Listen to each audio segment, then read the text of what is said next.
Pues gente, hoy vamos a ver cómo se hizo este juego, ¿vale? Están en extra, en entre bastidores, y aquí este vídeo dura 1,50 minutos. ¿Qué pasa? Que yo tengo un máximo de 1 hora, así que este vídeo lo dividiré en dos partes.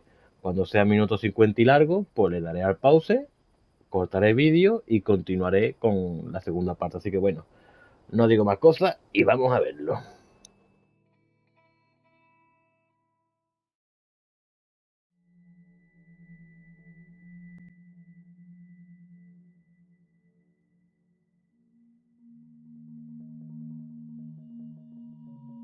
Yeah, making the new IP is how can I put it? It's just don't do it. It's insane. I mean, it's a very difficult process. You have more questions than you have answers, especially when you come from like you've been making Uncharted 1 and Uncharted 2, just kind of like now like things are going, you just kind of like good momentum, and then suddenly that momentum like just drops, it stops. It's a very challenging process to create a new IP, and you're gonna fail over and over again, but that's what it takes. New IPs are really hard. They're hard because you don't know what's fun yet. You're building new tech, new AI, establishing new characters, new art, all this. You don't get that controller in your hand for like 6 months to a year. You don't know what it is yet. I remember like ages ago coming on the project and what are the infected gonna do? Like, what are they gonna do? They're gonna behave like this. I'm like, okay, we're like trying to imagine what's gonna happen. Fast forward like 4 months, they don't do that at all. No. Because it didn't work, right? It's hard mode, right? Like, it's game development on hard, on expert. There's a big thing about making a game, right? Which is a game has to be fun. You get your first build where everything's working. You got player mechanics. You can walk around the world. You can shoot. You can melee attack people. You've got the AI in there. They're very intelligent, very difficult, and it's totally not fun because they snuck up behind you and murdered you in a second, and there was no way to figure out what was going on. We're making a game, by the way. Hey, James.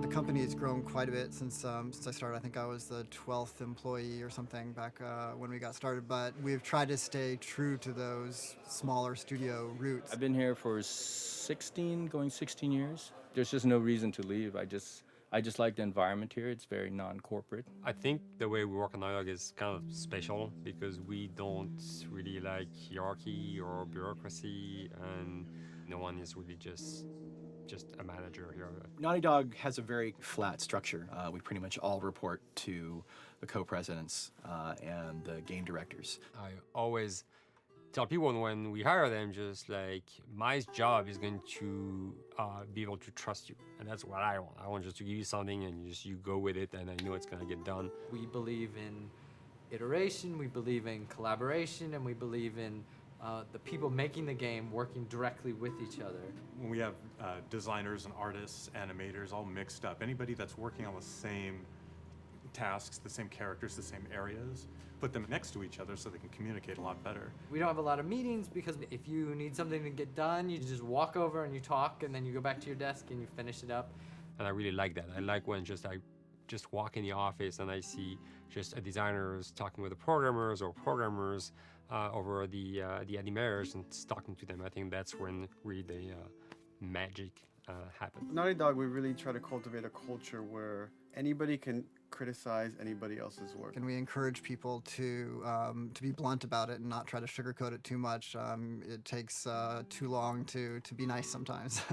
It's not personal. It's based on more like how can we make a better game. We want everybody to have a voice. We want to cut out all the bullshit if we can, making sure that people are making decisions not based on ego, but what is going to benefit the game. When you see that people trust your opinion and that they value it, it's such a great feeling. You really feel like you're working as a team on a collaborative effort. We want to sort of remember where we came from and you know why we were successful then, and try to continue that success now.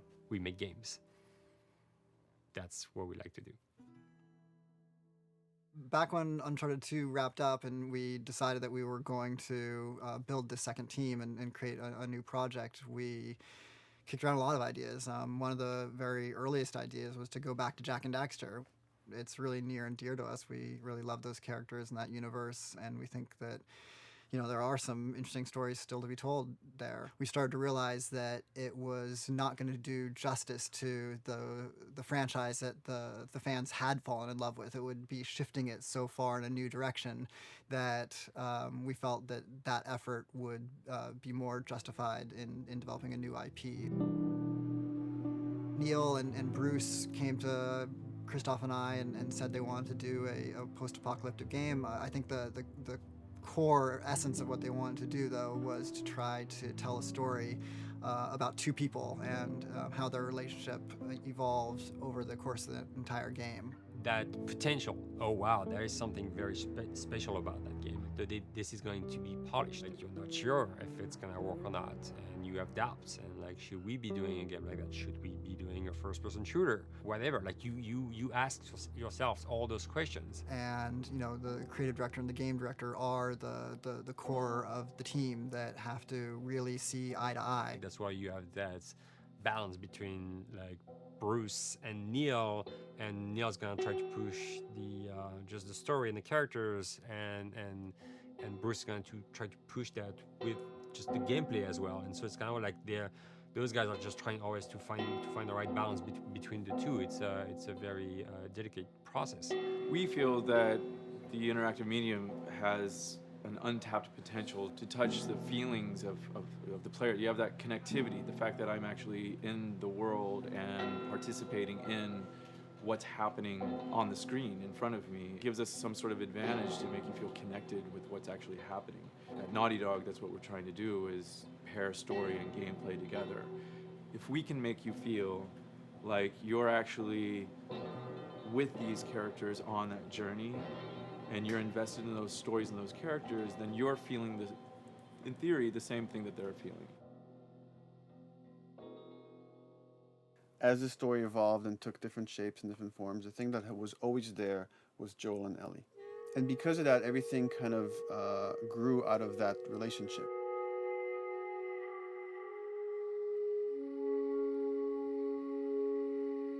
We've seen kind of that role of the anti-hero change, especially over the last 3 to 5 years, to where before it was like, you know, the thick-neck mercenary kind of guy. For this game specifically, for this story, we needed something new.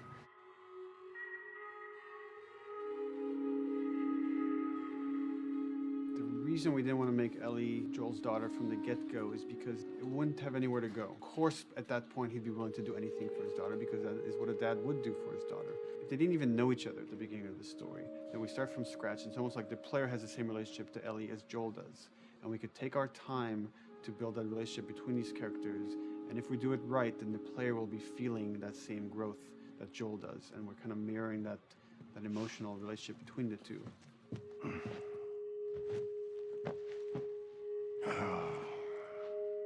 What are you doing? Killing time. Well, what am I supposed to do? I am sure you will figure that out.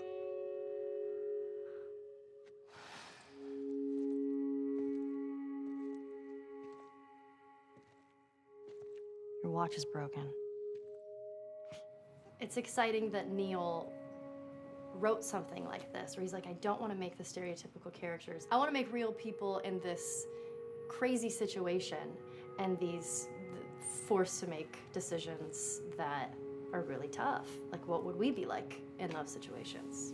I mean, we weren't consciously trying to pick male or female for characters. You just try to pick characters and just be honest with who they are. It almost doesn't matter, right? Joel's daughter could have been Joel's son. Ellie could have been a boy. And Joel might have been Tess. You could have swapped those roles, and I think the story would have still worked. The focus on female strength, it's so unique. You get to see what's so powerful about a woman through all of these female characters, which makes this game wonderful and unique. There's a crew of Fireflies that'll meet you at the Capitol building. That's not exactly close. You're capable. You hand her off, come back, the weapons are yours. Double what Robert sold me. Speaking of which, where are they? Back in our camp. We're not smuggling shit until I see them. I want Joel to watch over her. Whoa, I don't think that's the I'm not best Ellie. idea. Him? How do you know them? I do think having a strong female character, especially like Ellie, is so rare in video games.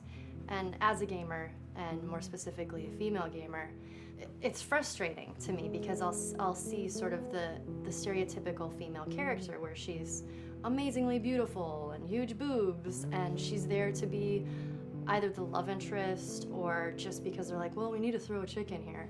We've seen the strong woman or we've seen the weak woman. We haven't necessarily seen the empowered woman from this kind of standpoint. And there's that beautiful scene where Joel finds her inside the house and she's reading through this girl's journal going, is this really what they used to worry about? What shirt do I wear and what boy am I gonna go out with? You know, and to be met with those first world problems that we deal with every day and go, how trivial is all of this? I think it's gonna resonate a lot, not just with, you know, a female audience, but with a male audience as well.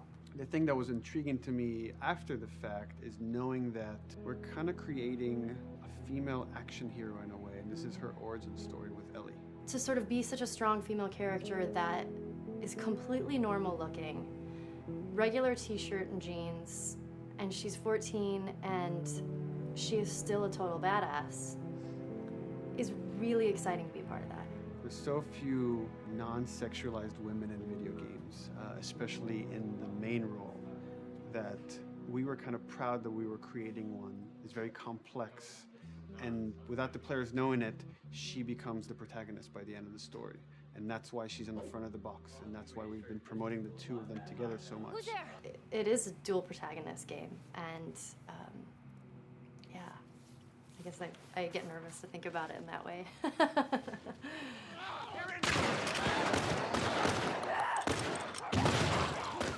We couldn't talk about it. In fact, in interviews we've been lying about it, saying you never play as Ellie because it was so important for that to be a surprise.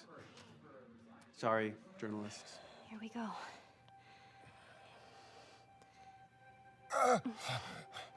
Sorry. Hold on. That's it. The tone of the game was set pretty early on that we knew that we wanted to make a really grounded story. We knew that we wanted to make the player feel the sense of tension and dread and go through the same emotional roller coaster that Joel and Ellie were going through. One of the things we kind of struggled with is to say, well, if we want to really ground this world and make it so like realistic, maybe we shouldn't have anything that could be perceived as a monster. Maybe like by just having an infection that just killed people, and it's all about humans and how they deal with this post-apocalyptic society and how different people decide to survive. Maybe that would be enough.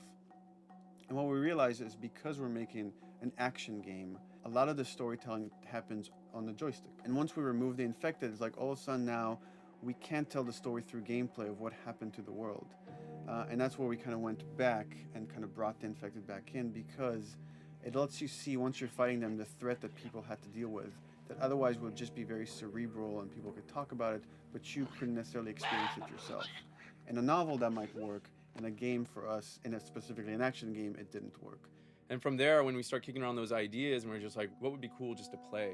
The early inception for it really came from a BBC video we saw called Planet Earth, where they were talking about a cordyceps fungus. This cordyceps fungus gets inside of the brain and controls these ants, and mandibles start chomping, they grow up to higher areas, cordyceps fungus sprouts out, and then it germinates. And essentially uses them to spread its infection and take over whole colonies, sometimes wiping them out. As soon as we saw it, we were intrigued by the idea of, what if it jumped to humans?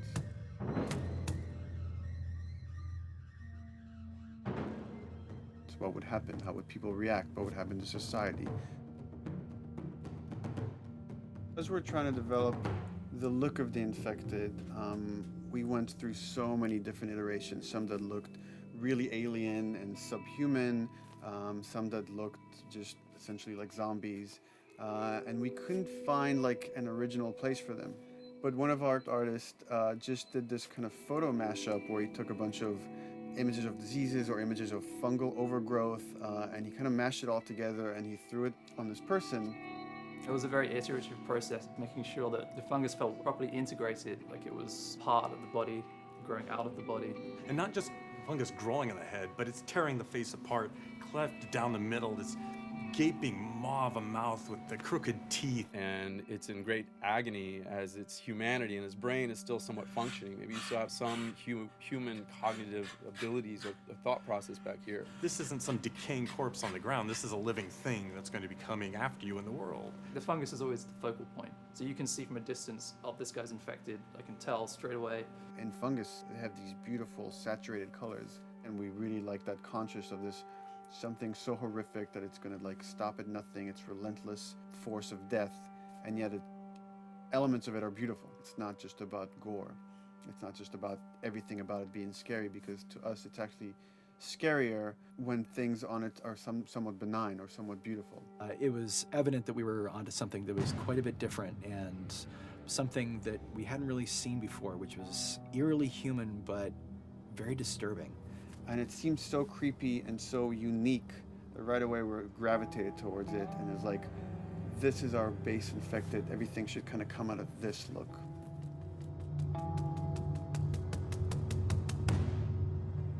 So once we had this idea of the face-splitting kind of look that eventually became what we called the clicker stage.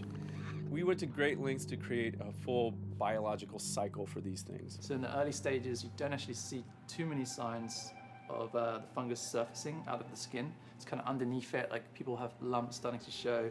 The eyes will be kind of cloudy or lopsided because the fungus kind of originates inside the head. That moves into the next phase, which is the clicking phase. And if they mess with the eyes, we end up saying, well, how do they get around? Oh, echolocation. And they use a form of echolocation to track down their enemies. Just like bats, or even some blind people can see by making a clicking sound, a sound that on its own wouldn't be very scary. And then to associate it with something that people in this world are very fearful of, so that as you're exploring an environment, all of a sudden you hear this click, and you're seeing everybody just get frightened, just everybody duck, everybody hushes. Great.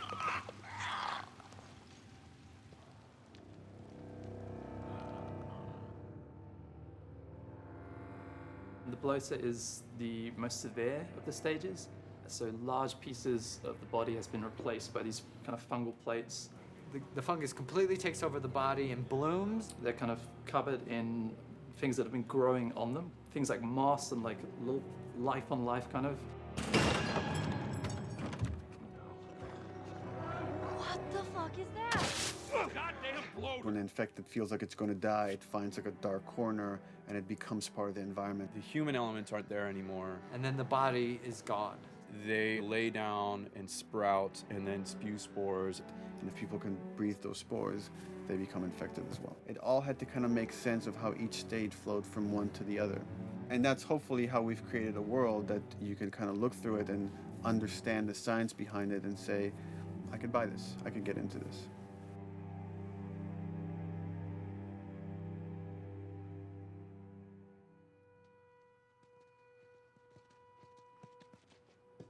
Mandatory evacuation.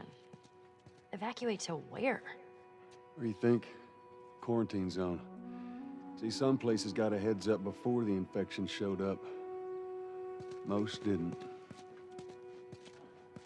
Over the course of Joel and Ellie's journey through this game across America, you find all these different societies, all these different enclaves, and you get to see how do they deal with the infected.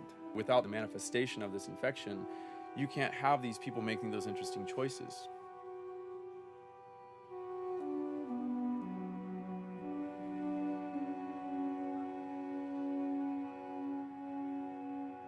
The world we decided was actually its own character, really grounded with a lot of texture, What happens, after 20 years of the fall of man, when no one's taking care of anything? This book called The World Without Us describes in detail how much fighting on a day-to-day basis we have to do to keep nature back. And once you stop doing that, how quickly nature can reclaim that. As they talk about New York, and how every day they pump water out of the subway system. That system breaks down. Within 2 days, a whole city is flooded. And once water gets introduced, then structures collapse pretty quickly. Trees will sprout, and wind will carry those seeds over, and gutters get clogged. And then when it rains, water fills up, and then pretty soon you have vegetation growing over there. And once you have vegetation, concrete breaks pretty easily for when there's a tree and roots breaking through that. Even some of the stuff we did on Uncharted, exploration of how temples were ruined.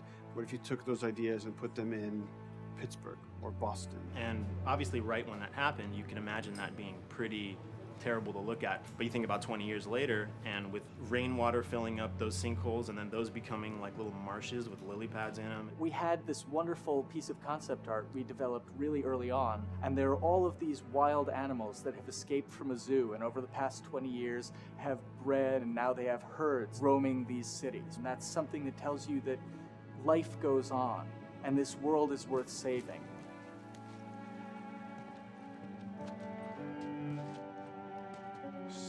Don't scare it. I won't.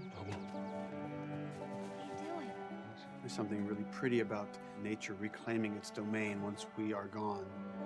So fucking cool. We have another level of OCD of the logic goes into some of these environments. Water damage seeps in, and then that creates some little moss growing on the floor, or a tree radiates energy from its base, and that over time starts to melt the snow around it. And that's the reason why you'd see those like rings of leaves showing through in the snow. That gives it that extra, believability. This is pitch art. I'll try to start with an idea that conveys sort of the feel of the environment. Something like this, very brushstrokey, very painterly. You can see not a lot of detail, just energy and conveying a mood.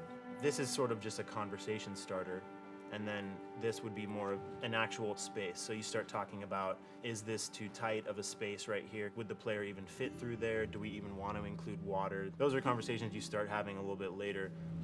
And then it usually needs several more passes back and forth in order to be tightened up to be the experience that you would see in the final product. So, dude, I was actually trying to figure out right here, there should probably be some dead foliage. It might be cool to see some of the dead stuff around the edges of the green, or like even spilling out into the street. Maybe what we do is, in some of these areas, we use it as like a transition from the actual concrete to the side of the building. So like they're almost sitting on top of a bed of dead foliage, like that really rich kind of like orangey brown color. Sienna or something would be nice. Something real cheddary. That's how you know you're done. The end product often ends up being stronger because that bouncing back off somebody else gives you a result that maybe you wouldn't have even thought of in the first place. All right, here's the bridge. That's our way out of here.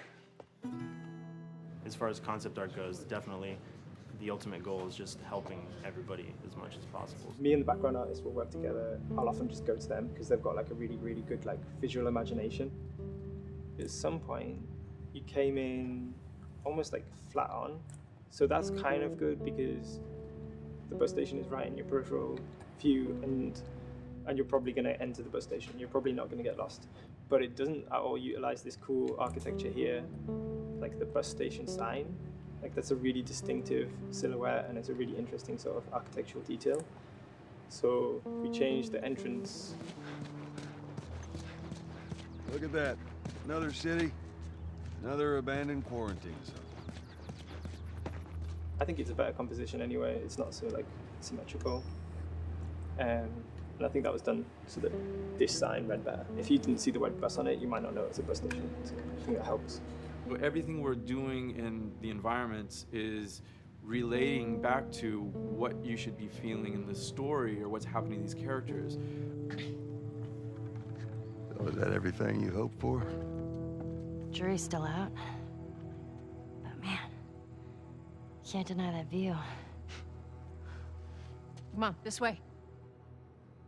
When we first came up with Ellie and Joel, we had this idea in our heads of who they would be, but we didn't necessarily know the voice. It took us a while to find our Joel, but for Ellie, I think Ashley was the second or third candidate to walk in, and right away we knew.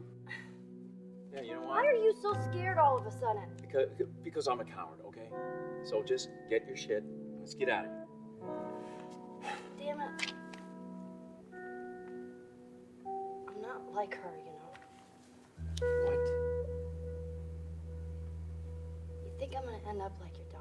The way she delivered the lines, the way she just embodied that character is like, that's Ellie, there's no question about it. And I saw the character artwork and I related to her a lot. I mean, she's kind of a tomboy and she's kind of tough, and I mean, obviously I'm not 14, and I think that's the main difference between the two of us. I read the scenes and I was like, I need to play this part. You wanna be my hero? Forget the whole bit about saving my life. Buy me a stack of these bad boys instead. Where'd you get that? Back at Bill's. I mean, all this stuff was just lying around. And then once we had her, we said, okay, well, we're gonna do another round, and we're gonna have Ashley this time in the casting sessions. The chemistry of these two characters was imperative to get right. Troy was a really interesting casting for Joel because when you see Troy, he doesn't look like Joel at all. You know, he's so handsome and he had like, you know, the frosty hair and totally looked like Final Fantasy. And so I'm like, yeah, I don't know. He's like this tall, pretty. It didn't seem right. I walked into the room fully aware that I was the youngest person that they were seeing for this role. There was a line that was in the audition side that says that Joel has few moral lines left to cross. And so that became the anchor point to the character. But then as soon as he spoke and he had the grit in his voice, Warm, yet kind of dangerous. and his movement is just like you bought into it. Why are you so scared all of a sudden? Because I'm a big coward, okay? Now pack up your shit and let's go. God damn it. I'm not her, you know. What? You think I'm gonna end up like your daughter? Lily, you are treading on some very thin ice right now. It was Ellie and Joel. after he read, it was just like that was it. I've done some video games in the past, but to be handed the mantle of a franchise like this was a pretty big honor. Is she alive? She's alive. She's David's newest pet. Ah! Where? In the town. She's in the town. You mark it on the map. It better be the same exact spot your buddy points to. Neil pulled me aside one day, and he said, I have some ideas. And as you're well aware, Neil is a little twisted. He came up with this character, and, you know, I just jumped at it. It was such a departure from everything I've done here for Naughty Dog, to say the least. Name's David. This here's my friend James. We're from a larger group. Women, children. We're all very, very hungry. To be able to put on a voice that, you know, hopefully a lot of people won't know, won't notice that it's even me. Because we didn't want it to be Drake. Drake eating people, that's a whole nother game. How did you put it? Tiny pieces. See you tomorrow, Ellie. You know, certain voices that I can do wouldn't fit the David's artwork, but he showed me the art, and I said maybe it's something like this, where everything's, you know, it's very quiet. And just, you know, he's not really sure, and the voice can break a little. And he just looked and goes, yeah, that's it. So I'd love to tell you, we hashed it over and we talked. No, it just, I looked at the picture and I tried something. He said, yeah. A few weeks back, I sent a group of men out a nearby town to look for food. Only a few came back. And turns out that the others had been slaughtered by a crazy man. And get this, he was with a little girl. You see, everything happens for a reason. Ashley, she brought humor to it. She just has some really great comedic timing. The way she reacts to the things around the world with a little bit of sarcasm, that teen kind of like trying to get a rise out of you. Now watch your step as you're going out, because it's going to be a little... It just brought a certain levity to the story that the story needed. You didn't even realize it needed it until she started doing some of that stuff. Oh, I'm sure your friend will be missing this tonight. Mm-hmm. It's light on the reading, but it's got some interesting photos. Now, Ellie, that ain't for kids. Whoa! How the hell would he even walk around with that thing? Get rid of that. Hold your horses. I want to see what all the fuss is about. Oh, why are these all stuck together? I'm just fucking with you. Bye-bye, dude. Throughout the course of shooting over these past couple of years, Ellie and I have kind of morphed into each other, which I know sounds so cheesy. Neil always asks, he's like, well, what would you do in this situation? I think the most important thing that Ashley brought is a sense of capability to Ellie's character that wasn't there in the beginning. The very first thing we shot involved her being pulled out of a car and attacked, and Joel was supposed to go save her. It was written that Ellie sort of was just kind of watching on the side, just waiting till he was done, and I was a little frustrated because I was like, well, if this were real life, I would do something. We did a couple takes, and at some point she walked up to me and she said, I feel like I'd hit him. So we added in a part, like, right there off the bat, she's not just this damsel in distress. Right there, she wanted to fight back from her very first day of shooting. We didn't have it right initially. She needs to be more capable than initially we thought she would be, and actually that made us go back and rethink combat and rethink a lot of the areas in the game, and now she was going to take a much more active part.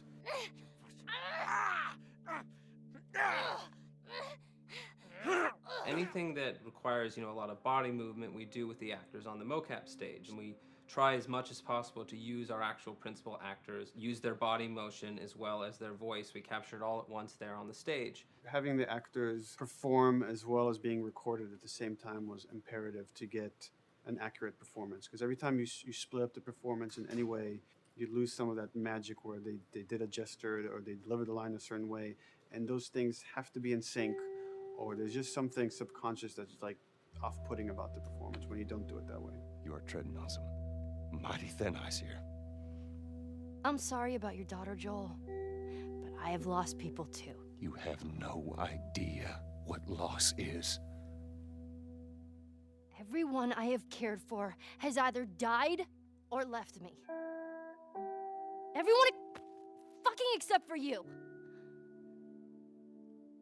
So don't tell me that I would be safer with someone else, because the truth is I would just be more scared. It gives you the most authentic, most realistic performance, because you're actually there, not just making your own choices, but making your own choices based on the other people that are involved in that scene. And so you get this truly natural approach to things, and it shows up. It's like theater in the round. You can do anything from any angle, and the smallest, most subtle thing we'll be able to pick up. There's no place to hide. So you have to be as prepared as possible, because you have no idea which moments they're going to use. There are these little improv moments and, little nuances that you get that probably isn't scripted, that just comes out of play, while they're performing. That mistake that is just blossomed into a really good idea. Did we improv on The Last of Us? Yes. Yes, we did. Doing this was a whole lot like being 5 playing in the backyard with a stick, and this is my machine gun, and and a pine cone is my hand grenade. It's all your imagination. I'm doing the exact same shit that I did 45 years ago. I just get paid for it now. We square. We're square. And get the fuck out of my town. I don't do a lot of voiceover work, so for me, it was nice to be able to work off of your other actors. I can't imagine it working any other way. I'd never done mocap before. I didn't know what to expect. The suits were crazy. Yeah, the suit gave me wedgies. Like, deep wedgies that I had to pick out with my middle finger. Too much information. Just how damn sexy I look in a motion capture suit. I look like 10-pound of sausage in a 5-pound casing in that thing, man. Once you get past the fact that like everybody else and you look like weird clown people with these little dots and stuff, once you like give over to that, it really was pretty easy to make it just feel like you're in the moment and in the scene. So everyone that was on this is a slam dunk. This isn't just another gig to them. And that creates a really cool energy for people to really start experimenting and playing jazz. floor is yours. And action.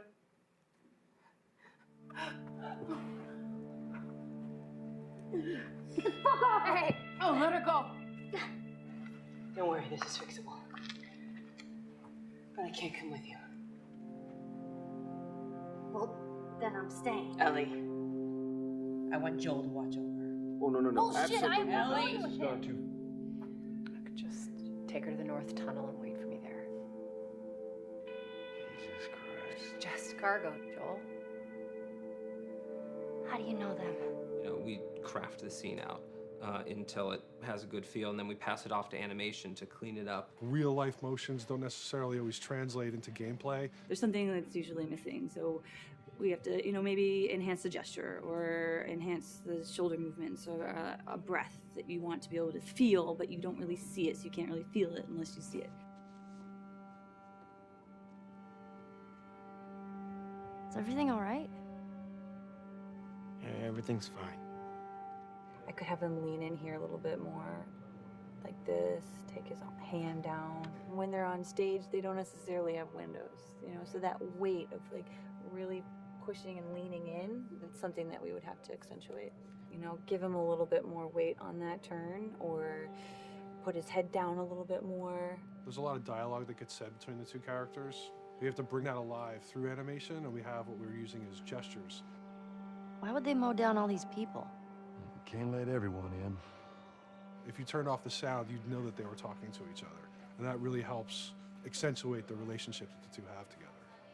We have certain animations that play in the beginning of the game on Ellie. She's traveling with Joel, who she doesn't really know. There's a lot of gestures to make her look nervous, just her overall stance. Later on in the game, they develop a relationship through the animation, not just the dialogue. You can see that she's more comfortable around him. If that reads well with the player, then, we're doing our job.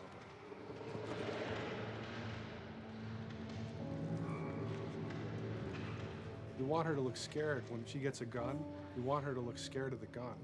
See, if she's gonna aim, she wouldn't be like super trained aim. She would be more like some scared. But at the same time, it needs to look cool and feel cool to the player that plays. It's really just these little tiny details that we're doing, and it's coming across. It's working out well. We don't do facial capture, we don't track eye movements on stage, it's just the motion capture data. Everything that you see on the faces is hand keyed. As you can see, this is all of her mocap data. And so when I'm doing something like this, I go back and forth to the performance that she was giving, and I watch just this section over and over and over again. So this is our default face, where I can make everything super extreme and make her all squinty and angry, turn her frown down. I can open her mouth, stick her tongue out. It's listen, watch. Okay, where's her mouth at this point? Like, is it open? Is she making like a grimace? About Tess. I don't even know. Here's how this thing's gonna play out. You don't bring up Tess. Ever. Matter of fact, we just keep our histories to ourselves. We shoot all of it to just get the body motion, and then we'll do a second pass with the cameras. The scene's playing back on an overhead projector, but it's also playing back on a monitor that's attached to my rig. Sean and I would go to the stage and motion capture the camera, filming the scene, and so he would get a whole wide shot, a whole close-up for the whole scene. You can change your lenses, you can use your standard 35, 85, 50s, whatever, all that sort of live action camera cinematography, you can apply it on stage.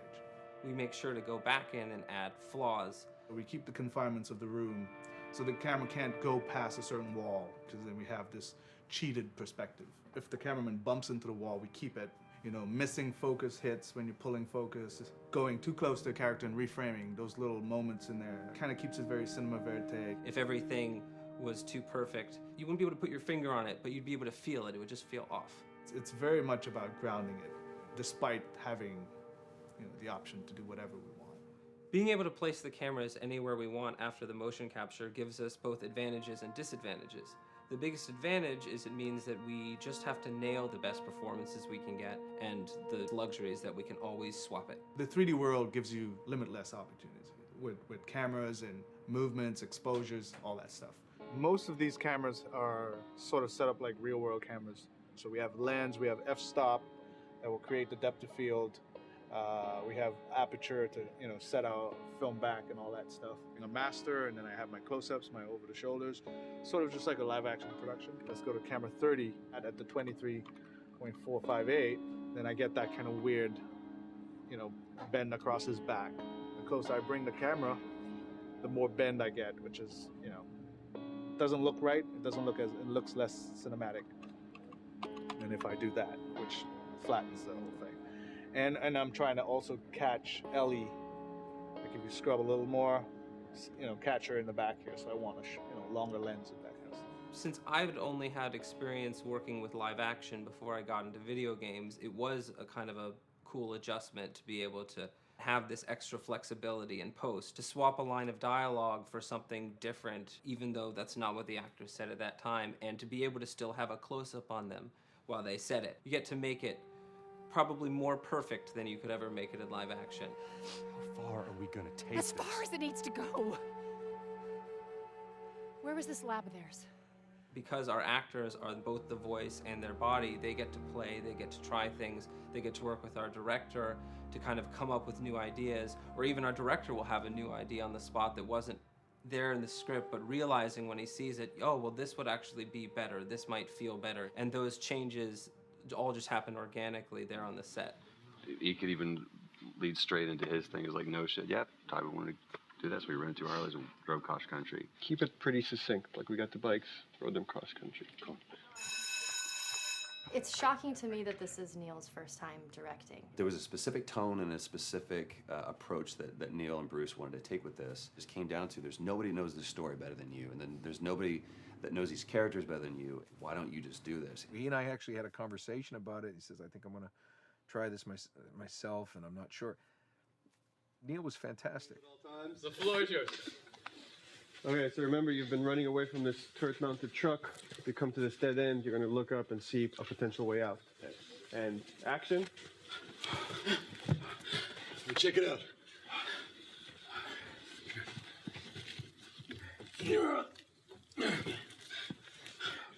I mean, his writing is honest, and it's dangerous, and it's natural. And I love his economy of words. He doesn't hit everything on the nose, so it leaves it open for you to interpret and bring some nuances and things like that. The entire process is collaborative, but really it's led by Neil's willingness to change and flow and decide something doesn't work, fix it right there in the moment.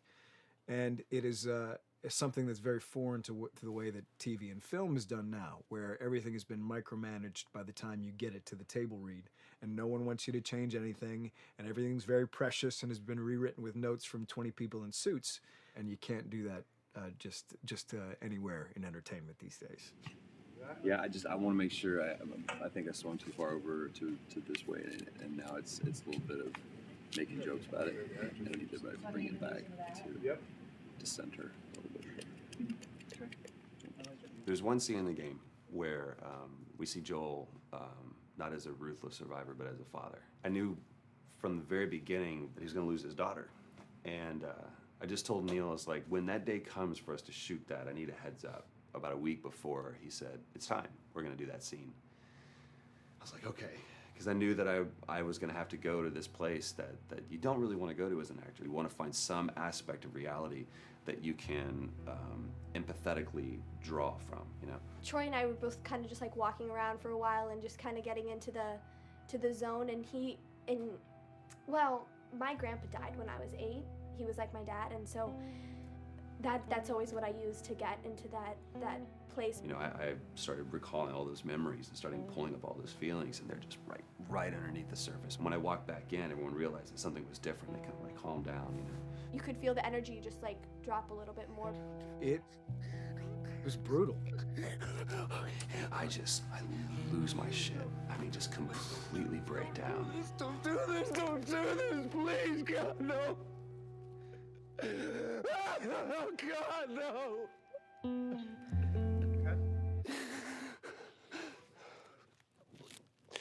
The soundstage was deathly still. It was the first take, and I felt really good about it. And it's like Neil said, okay, let's do it again. I So you do it again, and automatically you feel like you're manufacturing because you're trying to go back to that place, and you're in that actor nightmare of trying to get back to that reality. And we go through it again in 5th and 6th and 7th take, and I'm just exhausted. I'm crying between takes, and I'm looking at Neil going, this is really, really hard. And finally, after like the 8th or 9th take, he said, all right, I think we got it. I was like, oh, thank God. And I went outside, and I was just jacked up for the rest of the day. Just I mean, a wreck emotionally. But we got it. Then 2 weeks later, he calls me.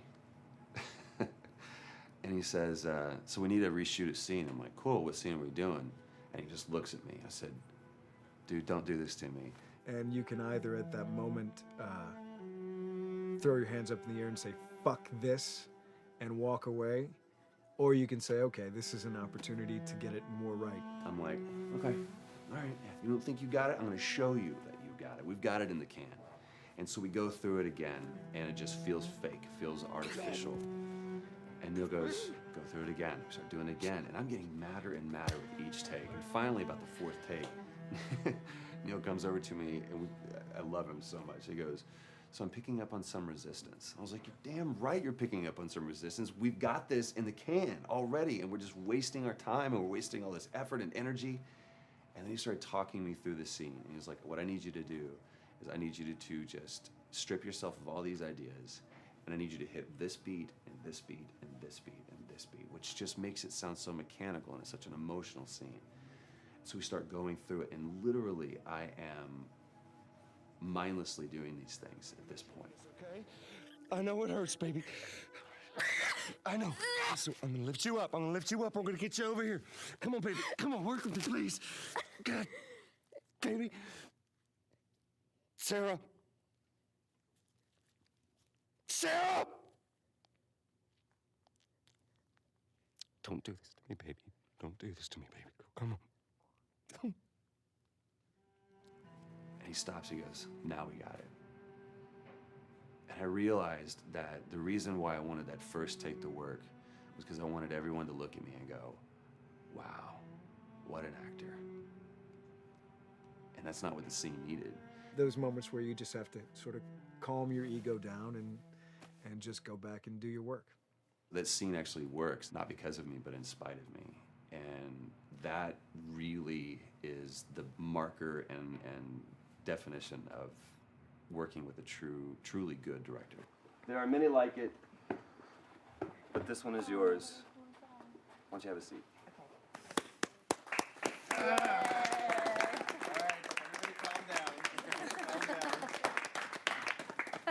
Thanks, guys. It's the director's chair. Working on the project, we knew we wanted to have a pretty minimalist soundtrack. And we had a folder where we just throw music in there. Looked at the folder one day and we saw, we have a lot of stuff here from Gustavo Santaolalla. We're looking for a composer. What if we reached out to him? Oh, no. Sarah. Move your hands, baby. I know, baby, I know. Listen, baby, I know this one. You're gonna be okay, baby. Stay with me. All right, I want to pick you up. I know, baby, I know it hurts. Come on, baby, please. I know, baby, I know. Sarah. Baby.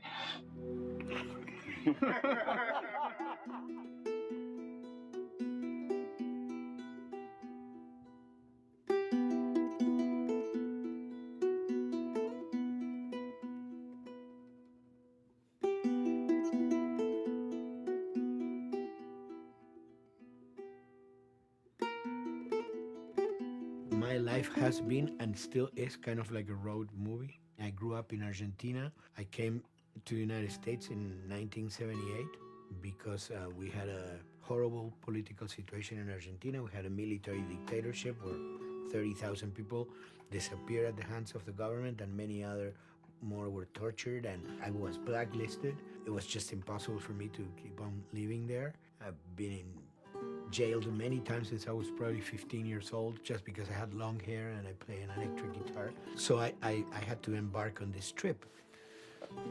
I can relate to that kind of need of movement and going to the next place and the next place and the next step. I'm always attracted to the possibility of getting involved with a project from the very beginning. I like to work from the script and talking to the director. It's never been, oh, give me a piece like this or give me a music that's this. It's just been very high level.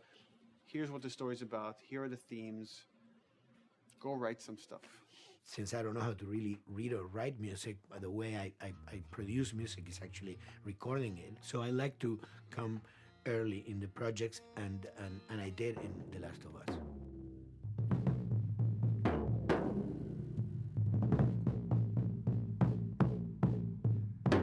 One thing that was fantastic from the very, very beginning was the freedom I had to try and to do whatever I felt could work, you know? As the story was still being written, you could listen to this piece of music and just get a sense of where this needs to go tonally, because the music was still inspiring the story. So that was the great thing of having the music written so far in advance. And at the beginning, I mean, I was going really out with some things, and sometimes some of those things were the ones that they liked the most, you know? So I really felt very motivated to work, and I enjoyed immensely working. It was this very organic back and forth experience where one element was inspiring the other and vice versa. I needed to go into some more dark places, more textural and not necessarily melodic.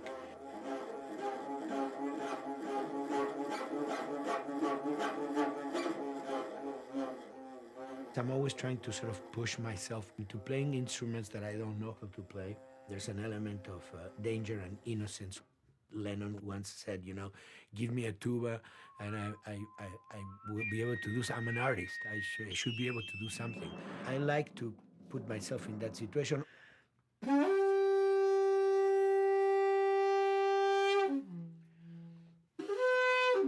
So these are just PVC pipes, the one used, you know, in construction.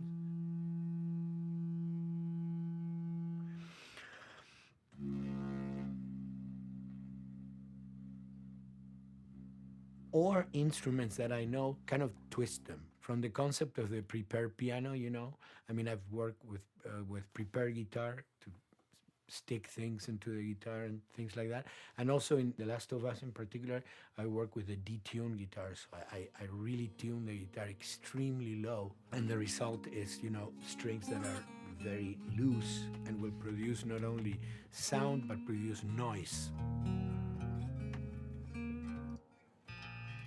Because I believe, you know, every environment has its own sound. We have in our, you know, small studio, we have actually the possibility to record almost anywhere, including the bathroom. And we have done some fabulous recording, especially in the kitchen. When you score to picture, which is something that I don't do, then you know what you're going to expect. But when you provide people with music, like I've done in all the films that I've done, and then you see it, how the director decided to use that, you know, in what particular way he uses or where they edit it. It's always fascinating to me. I watch a scene and I'm going, you know, it's fantastic how they use this piece. I would have never, of all the music that I've done, probably I would have never used this piece there, but it works, you know, great. So I like that feeling of collaboration.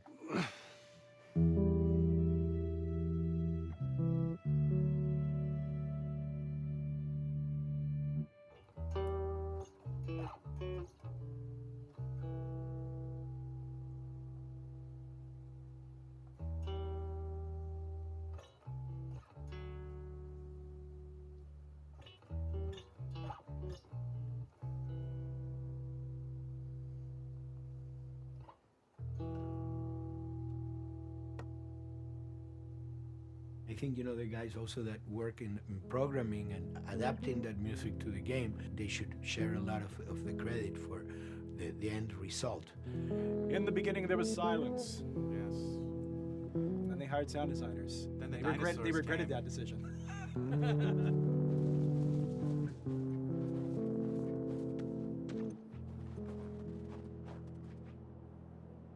Hold it steady. Ha! Got you. in a much quieter environment like that, we really had to fill out the soundscape with much more natural sounds, much more detailed, delicate sounds. The tension comes from the lack of sound in a way. Your brain is thrown off because where I expect to hear buses and crowds, all of a sudden I hear wind and leaves rustling. Again, it's creepy and beautiful at the same time because it's almost like I'm going on a hike, but I'm in a downtown area.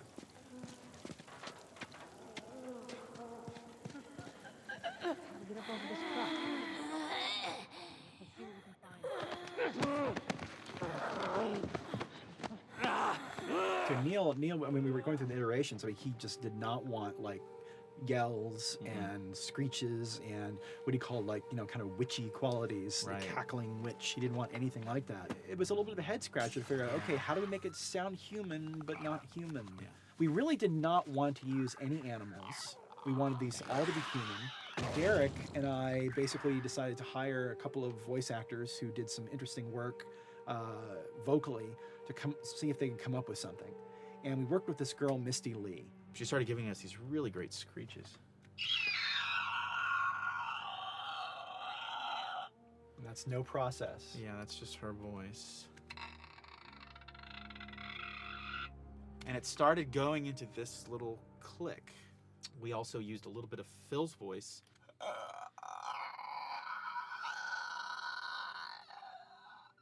We'd combine that also with an occasional, Derek. That's just me, you know, moving my tongue.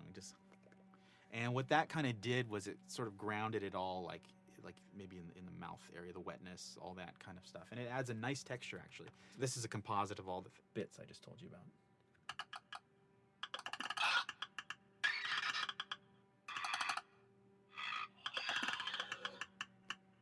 Sounds like a Snapple bottle.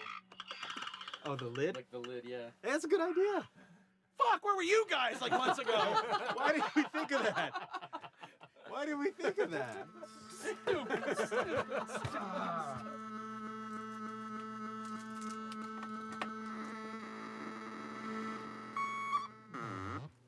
Viewers at home, you're probably wondering what this is.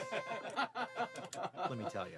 About 10 years ago, I saw this Synthy A suitcase synth. I wanted to get one. This finally arrived in January, just in time to start using. I thought, well, what can I do with this?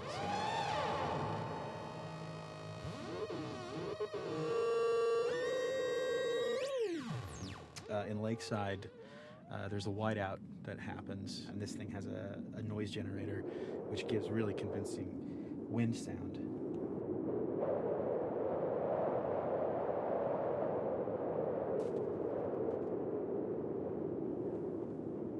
The military still has technology. There's sirens and alarms, so I wanted to try some new concepts.